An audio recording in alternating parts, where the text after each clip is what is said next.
Hey guys, Disslater Magic here, and I wanted to make a follow-up video to my last video because everybody was wondering, is white-black zombies, mono-black zombies, or as they call it, Temur Aetherworks? Of course, nobody with a brain calls it Temur because none of the new players or people like me who just don't give a crap about memorizing this stuff because school ended 15 years ago. Oh wait, that's not right, 10 years ago. Anyway, it's called RGB, red, green, blue. There you go. See, if you say red, green, blue, then people immediately know what's in the deck. It's red, green, and blue. Oh, that's more words. Who the hell is that lazy? Seriously. So anyway, people have modified the deck a little bit, tweaked it, gotten it a little bit better since the Pro Tour. And the whole point of this is generate buttloads of energy, have a couple bombs, have just enough creatures to maybe guard like a Chandra, maybe not. People are kind of leaving out the Planeswalkers in some versions.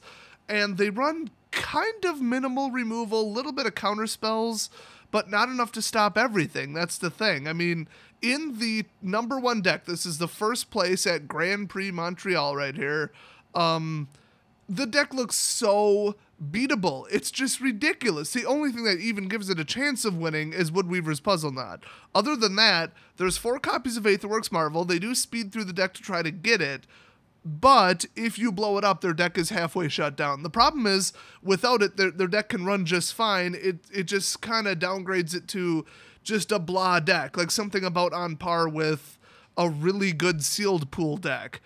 I mean, for real, you'd have to natural cast Ulamog, which is virtually impossible in this deck. I mean, it only runs 22 lands. You'd have to have almost half of them out, which means you've drawn about 30 out of your 60 cards. But sorry, I don't think Rogue Refiner and Whirler Virtuoso are going to win the game, and believe it or not, they only run 1 copy of Torrential usually. Now, I've seen people pull the Chandras and put in more Torrentials, but the 3 Ulamogs are dead cards without Aetherworks. That's why you're trying to take 4 cards and match it up with 3 cards. The only thing is, okay, Aetherworks is the top 6, so not really. But the weak point is Aetherworks. Not only is there almost no way to, well, there is no way to fetch it from the deck, there's almost no way to just super scry into it. I mean, you got like Glimmer of Genius, but people aren't even running Anticipate usually. So you better cross your fingers and hope that this comes out. I mean, what the heck? Now, the sideboard is where things get really dangerous. The funny thing is, any intelligent player is going to run anti-zombie cards because that's like the big threat is, you know, just token Flood Rush, because a Magma Spray is not going to help you. A Harness Lightning is not going to help you against 10 zombie tokens. So this deck is fragile, stupid, overcomplicated, and unreliable. I cannot figure out why it keeps winning. I really can't. I mean, I've played against it, and it's no joke. It's very synergistic, but it's also kind of like unpredictable and a little bit unreliable. It does tend to just keep going. Like I said, Woodweaver's Puzzle Knot is no joke. That's why they run a 4 of. I mean, 3 life and 3 energy twice. That's a lot. So how you beat this deck is definitely not flooding. Now, I have to say that the deck that won Grand Prix Montreal, it ran in the sideboard. Now, this is how not to build your sideboard 101, but the deck's so fragile, I kind of get why he did this. But at this point, he basically doesn't even have a sideboard. But 1 Dispel, 1 Magma Spray, which means it's a balanced sideboard. 3 Negates, that I agree with. 1 Shielded Aether Thief, okay. Appetite for the Unnatural, 1 copy. Oh boy, that'll save you. Kozilek's Return, 1 copy. Now that should have been 4, and honestly it should have just been Flaying Tendrils. 1 Manglehorn, so that's kind of cool. I would have just chosen that or Appetite. 2 Sweltering Suns, there you go. There's the anti-zombie. 3 Tireless Tracker, I don't even get the logic behind that. And 1 Torrential Gearhulk, now that I get. Okay, if they're really dragging the game out, you're going to need to start nuking them with stuff out of the graveyard. So, yeah, I guess I wouldn't have built a 4 of 4 of 4 of 3 of sideboard because you can't take out 7 or 8 cards at a time. You could barely even take out 4 cards. I mean, you can maybe slow yourself down a little bit and not guarantee your colors by pulling a tune, but otherwise, you'd have to take out your 4 Harness Lightnings and 1 Magma Spray, which are targeted removal, and put in mass removal if somebody's running, you know, I guess servos if anybody's that stupid, or zombies.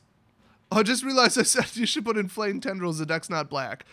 Ignore that, but I would put in 4 Sweltering Suns. I don't see why he only has 2 in the sideboard. I don't know. It really seems like the pros have no idea how to build decks.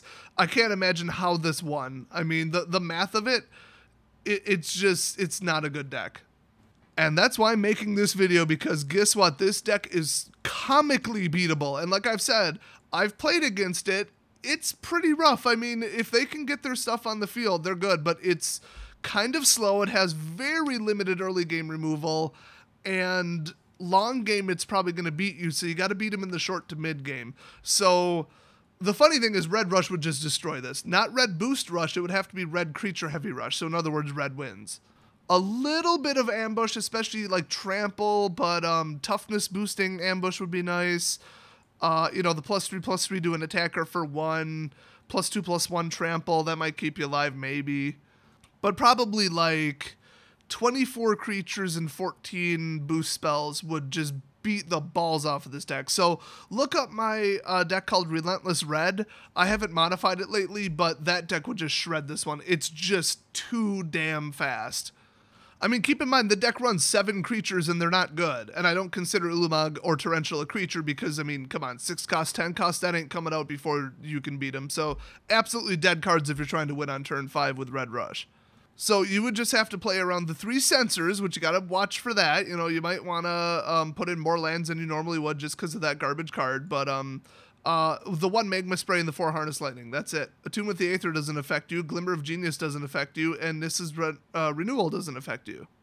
Oh, also, Wood Weaver's Puzzle Knot, if they get it out, it's, you know, you're going to deal more than 3 damage to them per turn, and they probably use their whole turn to get it out. They'll use their whole next turn to activate it again, maybe.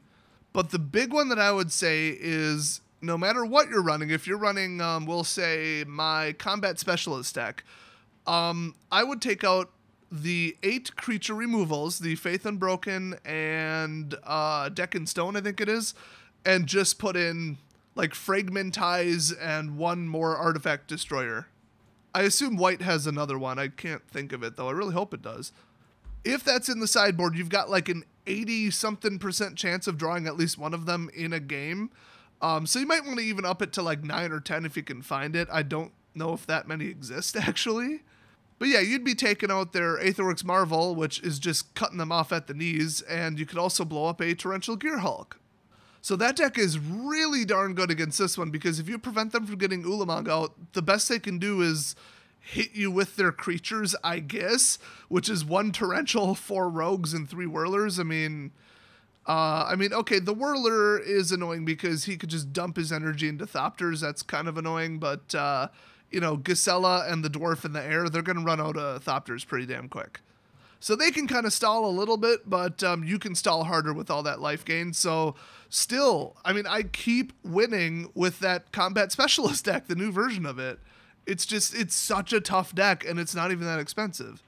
So regardless of what you're playing, just make sure you can throw in either main board, you know, something like, what was the one he was running? I forgot. It's one of my favorite cards. Oh yeah, Appetite for the Unnatural. Destroy an artifact or enchantment, no limit, no restriction, gain 2 life. I mean, for 3 mana and single green, that's pretty damn good. I would mainboard that and then just sideboard it out if it's irrelevant, because so many people are playing like Vehicles, Torrential Gear Hulks, or Aetherworks Marvel. So it hits all 3. That's, I mean, there you go. Against zombies, it's a pointless card.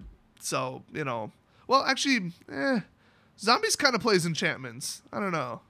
It's not a whole lot, but I think I saw a couple in there.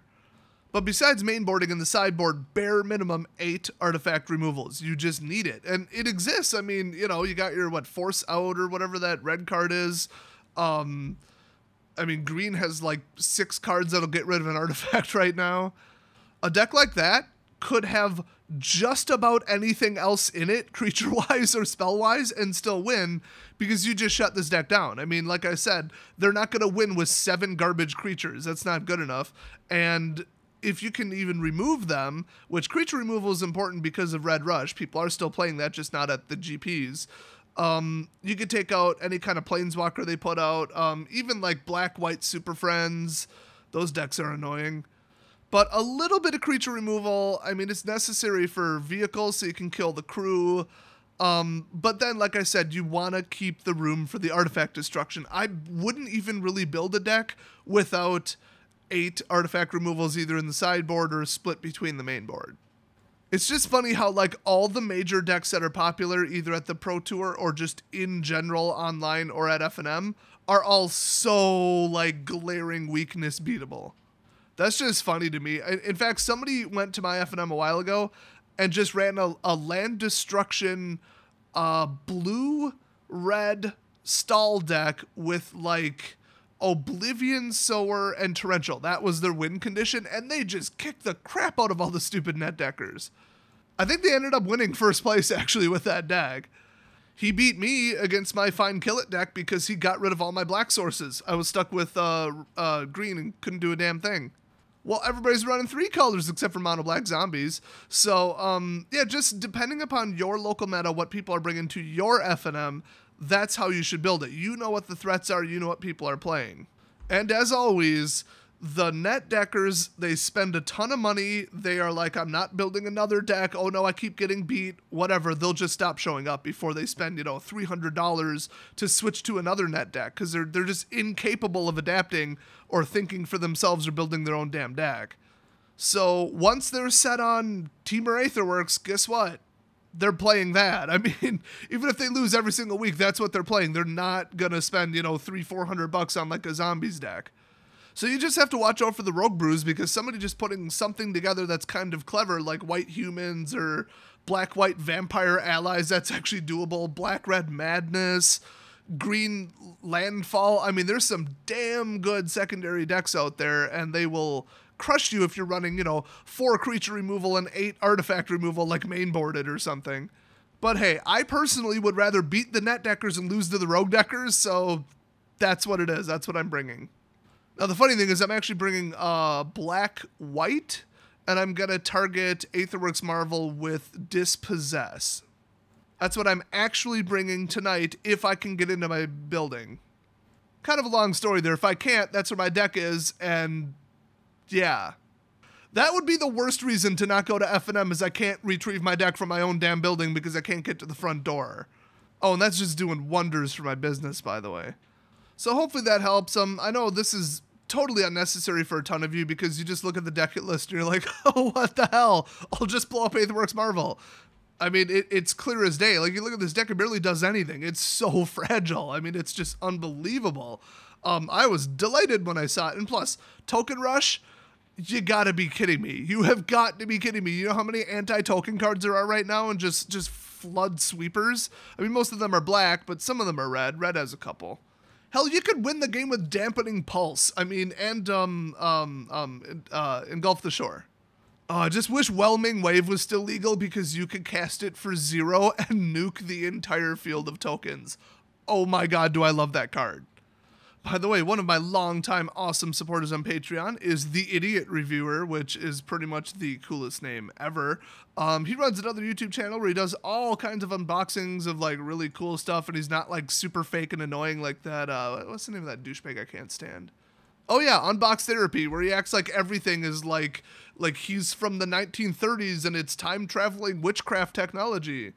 I don't know why that guy has so many subs. I really don't. But you know who doesn't have enough subs? The Idiot Reviewer. So link down in the description. You should go check out his channel. In fact, he wanted me to especially promote this one for all you MLP fans out there. I've never seen the show, so I can't say I like it or don't. But it honestly seems like the kind of thing that I would think is hilarious. I mean, I love Adventure Time, and people have compared them. I don't know how similar they are. But did you know that there's a monthly box for MLP? I didn't, but now I do because he made a video of unboxing it. I like that kind of unboxing video where the person opening it doesn't even know what's in it. So, yeah, check it out. His channel's pretty awesome. He does all kinds of crazy stuff, unboxes stuff that I didn't even know existed. I think some of the stuff's even like imported from other countries and stuff. Like, he goes hardcore on this. He makes me look like not a geek by comparison. So definitely go check out his channel because, like I said, he's a huge supporter of me, so you guys might as well support him.